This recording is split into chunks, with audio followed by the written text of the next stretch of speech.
The word orangutan is not a scientific label invented in a laboratory. It is a Malay phrase that translates word for word as forest person, not forest animal, not forest creature. Person.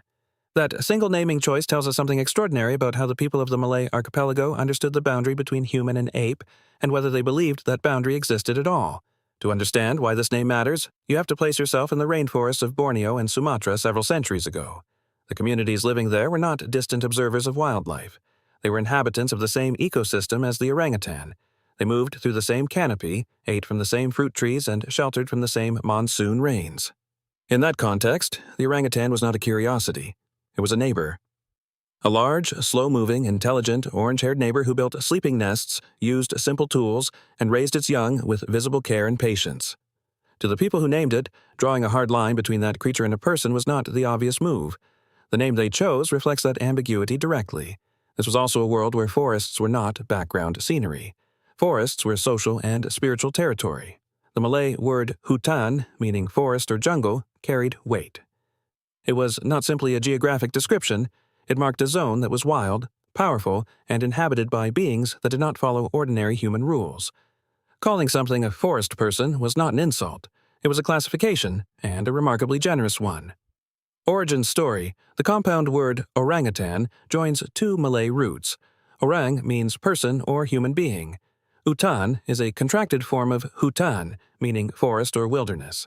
Put them together and you get Orangutan, which collapses in spoken use to orangutan, forest person. The earliest confirmed record of this word reaching European written sources comes from the early colonial period, when Dutch and British naturalists were making systematic contact with the peoples and wildlife of Southeast Asia.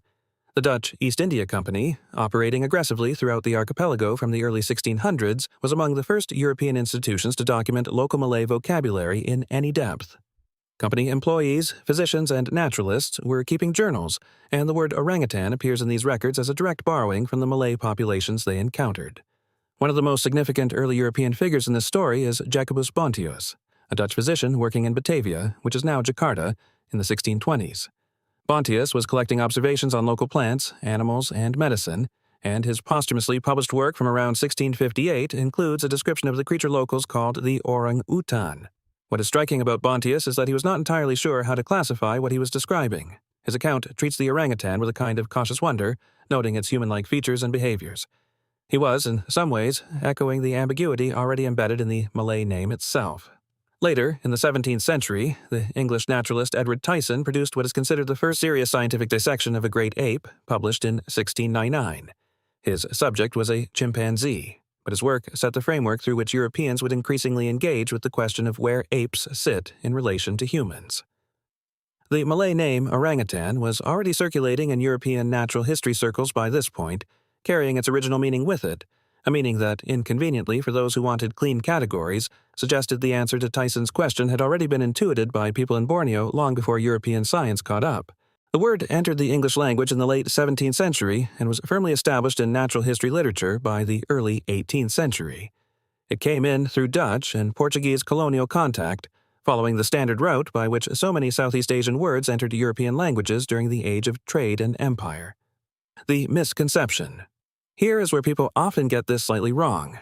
The common assumption is that orang in orangutan is some kind of general biological term, or that the name was applied loosely, the way you might call something a jungle beast. That reading strips the word of its actual meaning.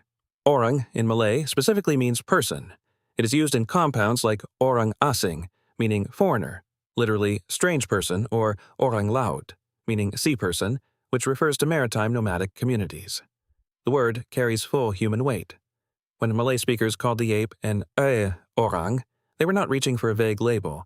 They were making a deliberate classification. The deeper misconception is the idea that this was just a naive or pre-scientific error, that locals simply did not know better and confused an animal with a person. That reading gets it backwards. The Malay naming tradition reflects a sophisticated ecological observation.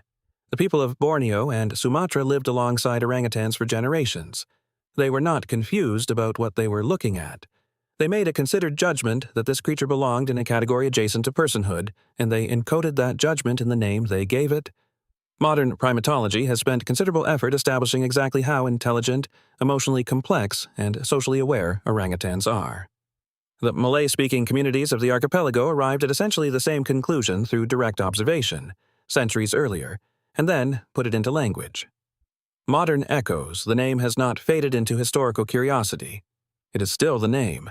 Every conservation organization, every wildlife documentary, every scientific paper uses the word orangutan, and that word still means forest person every single time it is used, whether the speaker knows it or not. This has real consequences in the context of orangutan conservation.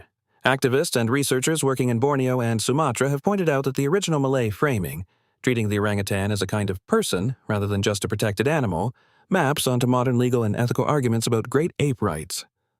Several countries have debated whether great apes should have limited legal personhood, the right not to be held in captivity, or subjected to experimentation. The word we already use for orangutans quietly supports that argument every time we say it.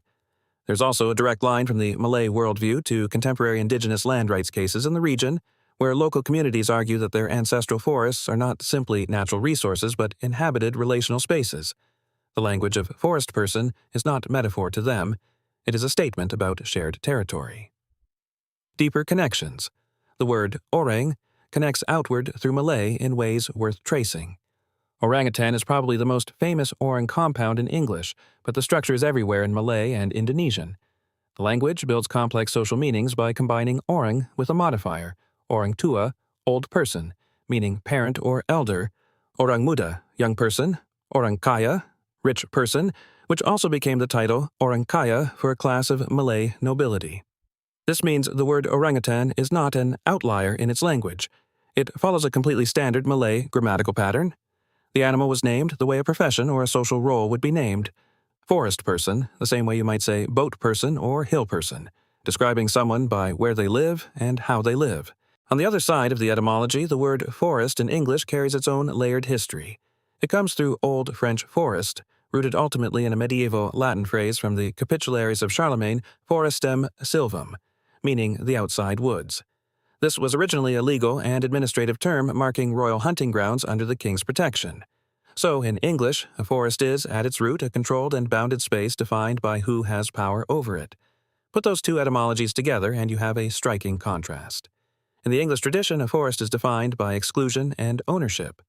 In the Malay tradition, a forest is defined by its inhabitants, including its person-like inhabitants. The Didactid.